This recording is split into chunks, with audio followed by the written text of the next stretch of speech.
Hello, hello. Happy Thursday, everyone. I hope that you've had such a good day. So, I was reading through the comments yesterday. We have so many people from different areas. So, of course, we had our Canadians, we had our Americans. I saw some from the UK. There was some from New Zealand, Australia, Norway, Hawaii, Holland. It was so awesome. Thank you, guys. So, shall I tell you a silly little story while we're waiting before I start? So, you probably have gathered that I'm leaving to go to the UK tomorrow, which means that I've been packing my bags. And when you go to stay with someone, you usually take little gifts for family members. And my person, Stephen, he has a son and he had his daughter's boyfriend. They're both really into hot, spicy foods. And so I thought that I would take them over some Canadian hot sauce. And so I've got this bagged, like I've got it like triple bagged. Good job I had it triple bagged so that it's not going to leak all over the rest of the luggage because they're in glass bottles. Anyway, just before I was gonna hop on here to get kind of ready and set up for tonight, I could hear the dog going wild downstairs and this ripping and tearing, and I was like, what's going on? Good job I went downstairs. There he was inside my son's suitcase. I've got too much luggage in my suitcase.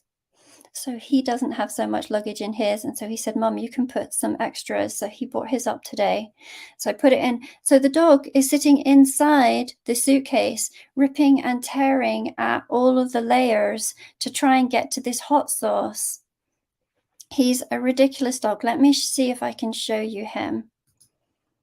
There he is. So he's a purebred pug, and I call him the beast. And I'll tell you what, I call him the beast for this exact reason, because he's a beast when it comes to food. He loves food, completely loves it, and will devour anything. His real name is Sir Pugs-a-Lot. So you have Avalon and you have Sir Pugs-a-Lot. So that's him. He's very silly, very silly. So how about you? Do you have pets? And if so, are they as naughty as Beast? He really is so naughty. Can you imagine the mess that would have made and how ill he would have been had he managed to get in? They're glass bottles. He couldn't have got in, but he still tried. So I do get to see your comments. I love your comments. I'm really slow on the computer, so writing back sometimes I don't get to. And I noticed that as soon as so when the live is finished, I can still read them for a little while and I can try and come in and respond. But for the most part, as soon as I've clicked off that page, they don't show up again. So I was going to say, let me see. So let me put the beast away. And let me see what else I can show you. I was gonna say, oh, wrong thing.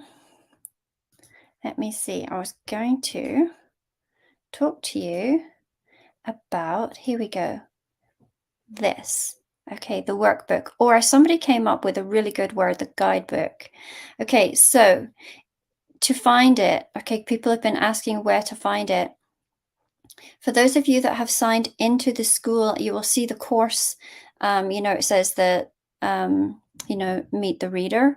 And there's an introductory little video in there.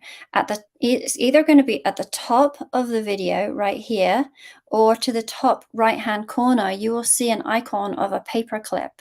Okay, and that's where you can download this. All right, and it's a really pretty little guidebook that's going to help you kind of tap into your intuition a little bit. So I just wanted to share where to find that.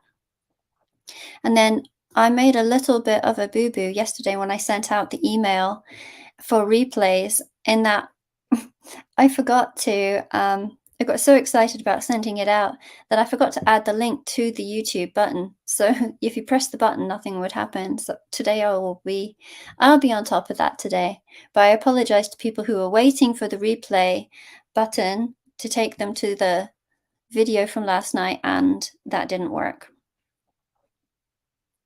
Anyway, so tonight is the third and final part of Meet the Reader. So again, kind of like Meet the Teacher, when you go and meet the teacher at your child's parent-teacher interviews, so you can get to learn a little bit more about who I am and who is reading for you. So the first night we had a look at how my intuition has really guided me in finding the person of my dreams. It's really led me there.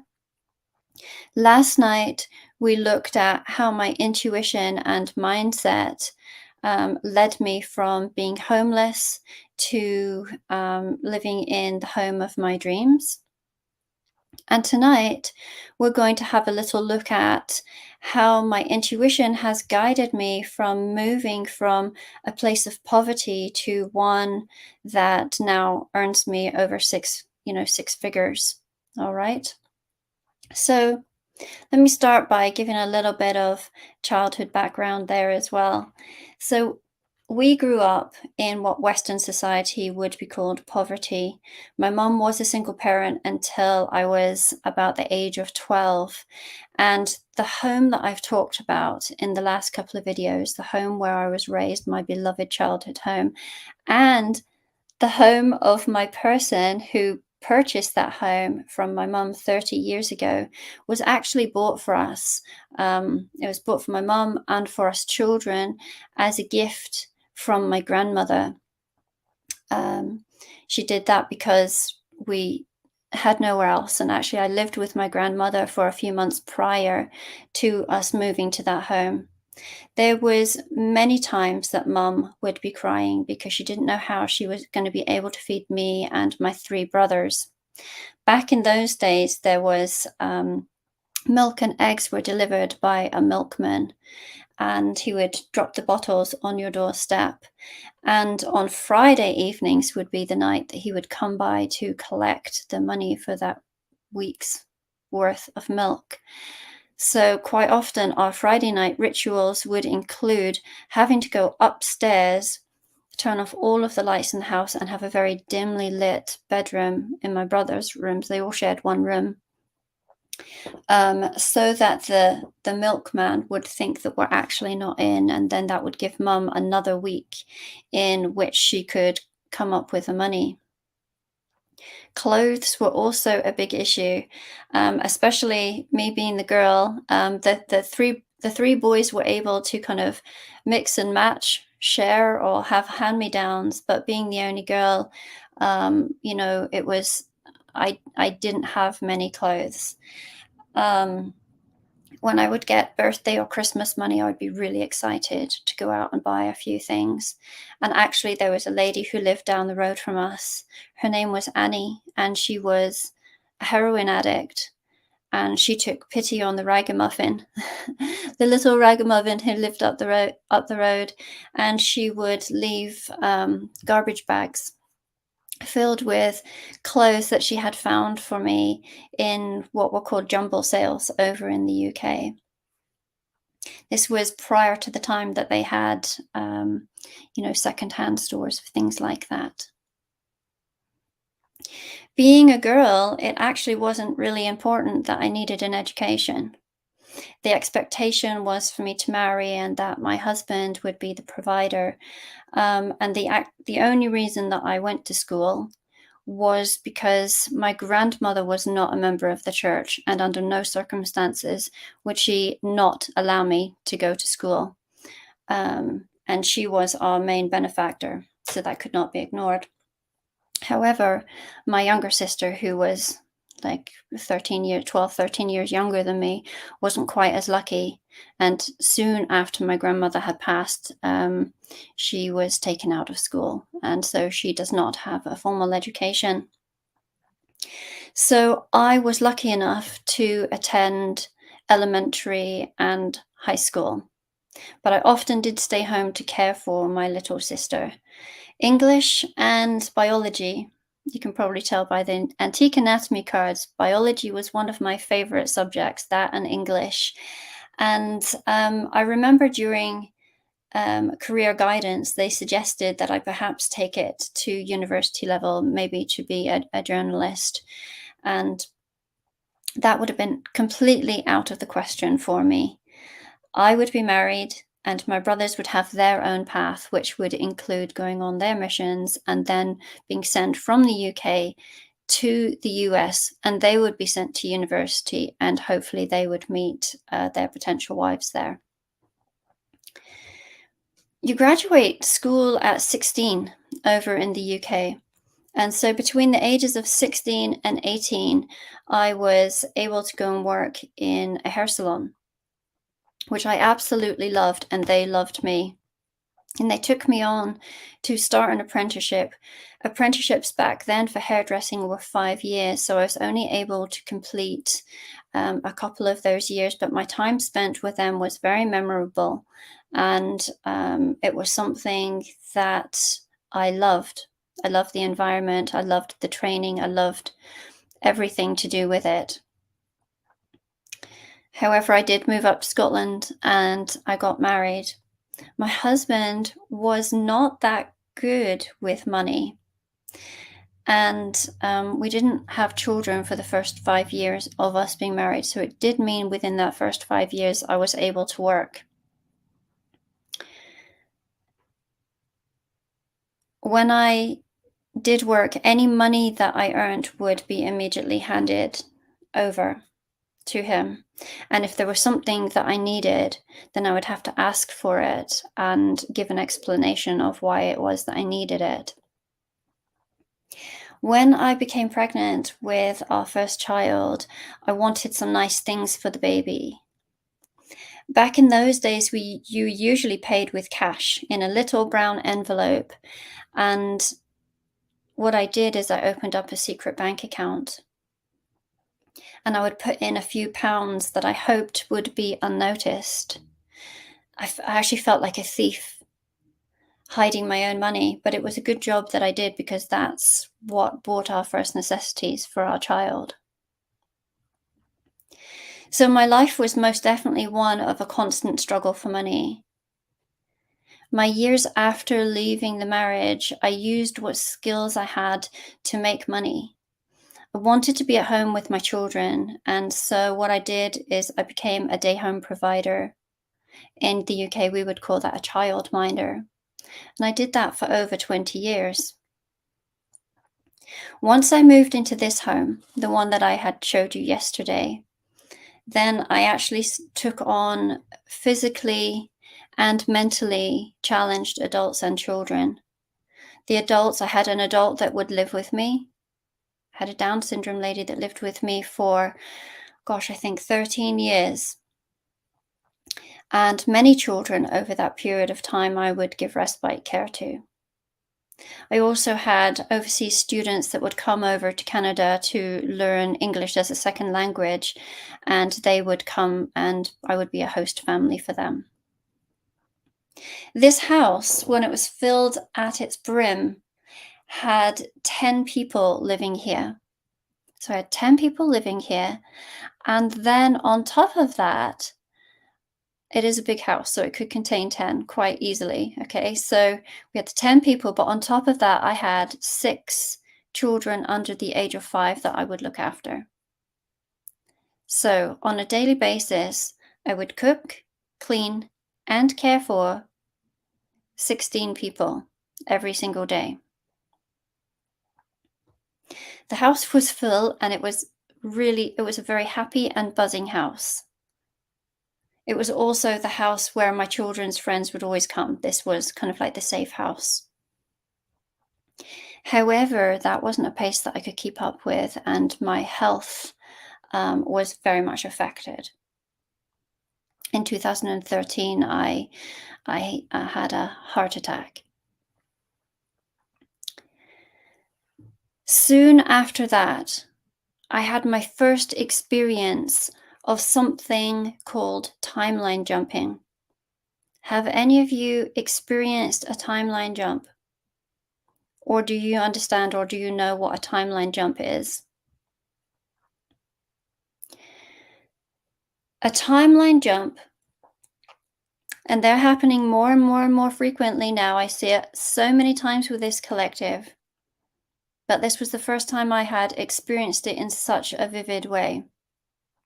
But it is literally where you wake up in the morning and it feels like everything has changed. Actually, we just went through one at the spring solstice, a big one. But this was my first experience that I'm telling you about here. I woke up in that morning and it felt like everything had changed. And I mean, like, yes, energetically it felt like things had changed, but I saw physical changes too. I had 3 children, and they'd all gone to the same school, all caught the bus in the same space, same place for a number of years. And that morning, and it wasn't even the first day of school, but that morning, that bus stop was moved to right outside my house.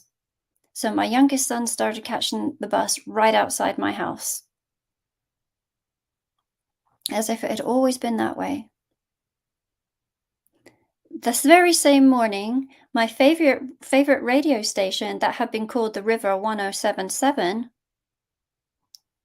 I went to listen to it and it was suddenly called The Kiss. It was wild. Completely bizarre. Have any of you had those kind of experiences? I know people talk about the Mandela effect. Anyway, when that happens, sometimes the things that you have done in the past are no longer in alignment.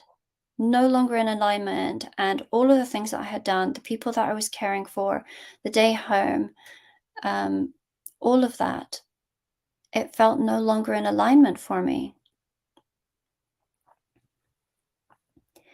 I had a dream, a very, very, very vivid dream about making an online business where I would make journals, planners, and stickers, a planner girl. I remember in my dream saying to the soul, the spirit that was speaking to me in this dream, how am I going to do that? And the answer came, you're just going to make one template. And from that template, you're going to figure out from there. Now, it's important to let you know that I could barely work a keyboard, let alone a design program. This was like asking the impossible of me. And yet, I couldn't ignore it. I told my best friend about it. And she says, would you like someone to come and work with you? Would you like a partner? And I said, I would love that. And we created a business called Aurora and Avalon Creations. In the planner community, it's still talked about to this day. It was a very, very successful business. Together, we taught ourselves how to design, how to create. We did live videos. We built up a beautiful community. I even saw some of that community on my first video here the other day, and they were talking about it. We worked together for a number of years, and we had figured it out. We figured it out using very complicated systems, and we figured it out. We did have completely different aesthetics.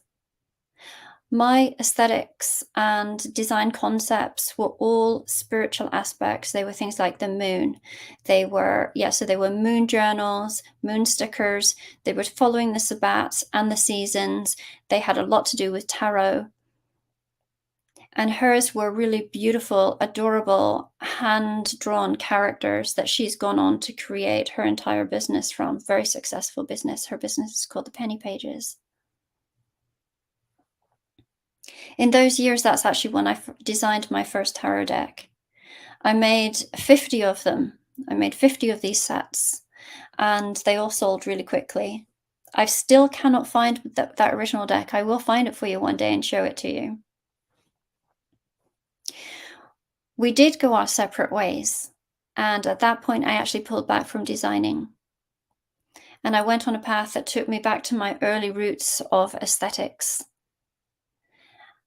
I went back to school for aesthetics, and then I went on to register for a program to become a registered massage therapist, where I studied anatomy for 18 months and graduated with honors. And actually, since then, have gone back to proctor at that school. All of this was done through intuitive guidance. Everything I do is always done from my intuition. Of course, we know what happened in 2020, and my industry suffered because of it. And I had a lot of time on my hands at that point, and TikTok became a mental relief for many of us. It was quick, it was light. I'd never actually felt as at home on a social platform as I did on TikTok. I really loved it right from the very beginning. I would love to watch the other tarot readers. I loved watching them, and I had a few of my favorites. My intuition would tell me, you're going to do that one day.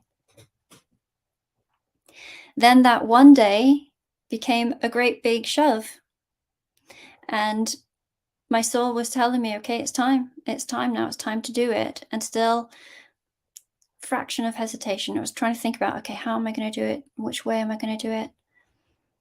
However, what happened, a really beautiful reader, one that I followed, put out a challenge. She said that she had got this message from Spirit to come forth on her video and put out a challenge to say, to call forth all of those who are gifted to step forward and create a channel. I was absolutely terrified. And before I had my current channel that I have now, I actually had another channel. It was called the Cosmic Oracle 555. And it was one where I would show my face and I'd shuffle the cards. But instead of speaking, I would have the words written up. So I did that for 6 months. May of last year, my intuition told me to make a new channel and told me I had to speak. That was terrifying for me. I speak slowly. I say a lot. Public speaking is not my favorite thing to do at all. And I would try and have to squish a whole message in 3 minutes. That was going to be so challenging for me. I was really, really, really nervous. And yet, as always, I followed my intuition, even when I was scared. The first week of me opening up my new channel, I had another very popular tarot reader attack me publicly on her platform of over 100K followers. She said that I was copying her. She never wrote to me privately and asked me to change my style or to stop using the Antique Anatomy tarot deck, which she was upset I was using. I really felt an affinity with that deck, especially as I had studied anatomy. But she just went on to roast me publicly. For half a fraction, I thought about closing. But I've been inspired to do it, and I thought, well, I can't just give up just because. And so what I did is I would go for walks and I would think, okay, what lesson can I learn from this? What can I take from this? I've been hurt because I read the comments that other people had said as well.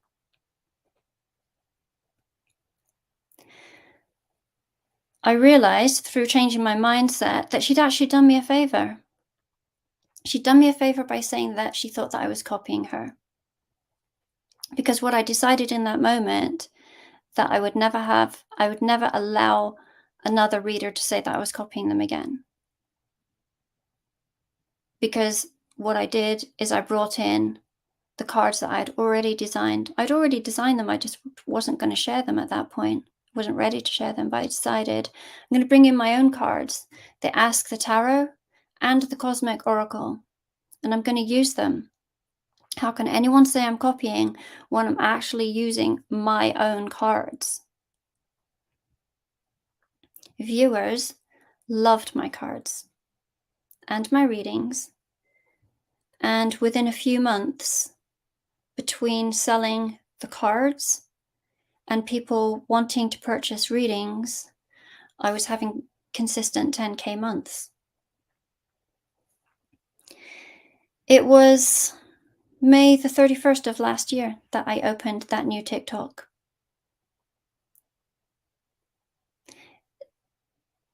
If I hadn't followed my intuition, none of this would have happened. No matter how comfortable it was for me, I still did it. My intuition knew already what was going to be in store for me. My higher self knew that I would meet Stephen in the UK, and this was a way to prepare me so that I could travel and still earn income. My intuition knew that I would be led to this collective where I've had the opportunity to meet some incredible people.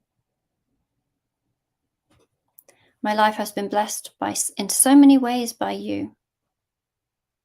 Your kind comments, your likes. I am a really solitary person. I have only a handful of people that I allow into my life, kind of like that Queen of Swords energy that we see. But on a daily basis, your likes and your comments, even when you just come on to say hello to me, even if the message doesn't really resonate, just coming on and saying hello to me, that makes my day. I try really hard to comment back to everybody, so that you all know that you're special to me. Sometimes time becomes an issue because, as you know, not only do I do this, I also have the spa and my family.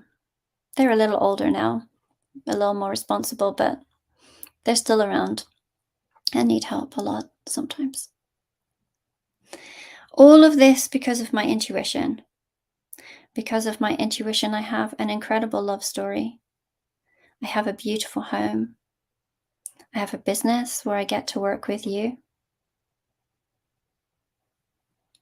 I have worked really hard. I know it sounds like it's simple when I come in and say this, but I've worked really hard. I'm not just talking about the hours, the mere hours that I've put in. I'm also talking about the mindset that I have had to work with. I've had money blocks. That's something that I've had to reprogram within me. I've had to learn to have this power to release and trust. Not control everything, just to completely trust that if my intuition has told me something, then it will be.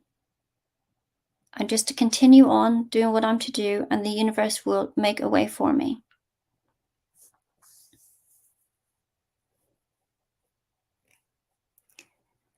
I found one of the best ways for me to reprogram my mindset around money was to be around very successful women who were achieving what it was that I foresaw for myself. And the way that I did this was I hired a mentor, a very incredible mentor who I work with still now. There is a saying that I believe it when it happens. For others of us, we say, I believe and it happens. The I am program, intuitive, assumption, and mindset daily program, 90-day program. I'm going to be working with those of you who have high intuition. Those are the ones that I want to work with. I want to work with people who have high intuitive powers. but they just need to take it to the next level where they will learn an unshakable mindset. For those of you that have had readings with me or who have taken classes with me, but truly want someone to mentor you, you know that you're ready for a transformation. You don't want someone just to be telling you the answers like we do in tarot readings. You know within you that this is an inside job and that you are ready for this. You don't have a therapist for 10 years. A good coach or a mentor is going to allow you to grow and evolve and then not be needed anymore. What I have seen over this last year is that there are many who are in this perpetual cycle of swinging intuition and then doubt.